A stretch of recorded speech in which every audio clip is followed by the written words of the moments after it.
नमस्कार, मैं हूं दिबांजलि मोइत्रा। इस वक्त कोरोना की मार से पूरा देश त्रस्त है।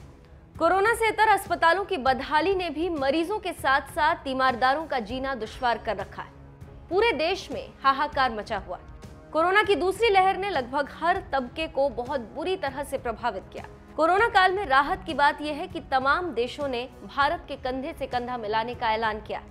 कई बड़े देशों ने ऐसे वक्त में भारत की तरफ मदद के हाथ आगे बढ़ाए। इसी को देखते हुए सरकार ने भी देश के अलग अलग हिस्सों में संस्थाओं को चिकित्सा आपूर्ति की पूरी जानकारी देने के लिए अंतर मंत्रालयी ग्रुप का गठन किया। इसी कड़ी में कौन कौन से देश हैं जिन्होंने भारत का साथ देने का भरोसा दिया है, ये आपको बताते हैं। इस फहरिस्त में France, Germany, Australia, Ireland, Belgium, Luxembourg, पुर्तगाल, स्वीडन और रोमानिया शामिल है। आपको जानकर खुशी होगी कि फ्रांस ने मंगलवार को भारत के लिए मदद का हाथ आगे बढ़ाते हुए एकजुटता अभियान की शुरुआत की।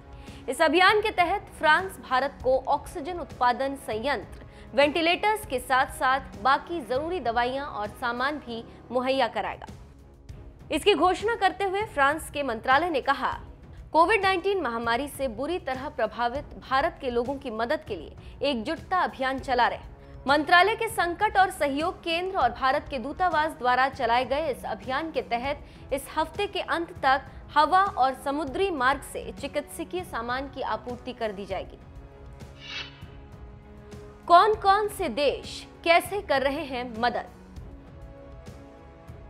फ्रांस की तरफ से 8 ऑक्सीजन जनरेटर मुहैया कराए जाएंगे, जिनमें से हर एक में लगभग 10 सालों के लिए 250 बिस्तर वाले अस्पताल के लिए ऑक्सीजन आपूर्ति की व्यवस्था है।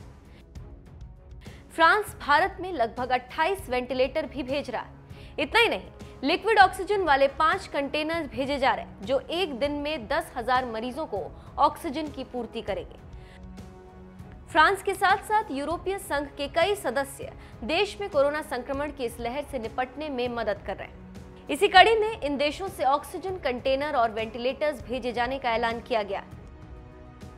आयरलैंड, बेल्जियम, रोमानिया, लग्जमबर्ग, पुर्तगाल और स्वीडन भारत को मेडिकल सर्विसेज मुहैया करा रहे हैं। जर्मनी भारत के लिए ऑक्सीजन उत्पादन प्लांट भेज रहा है, जिसे 3 महीने के लिए उपलब्ध कराया जाएगा। इसके अलावा जर्मनी 120 वेंटिलेटर और 8 करोड़ KN95 मास्क भेजेगा। तो देखा आपने, भारत की मदद के लिए अलग अलग देश आगे आए और मदद कर रहे हैं। इस पूरी खबर पर आपकी क्या राय है, हमें कमेंट करके जरूर बताएं।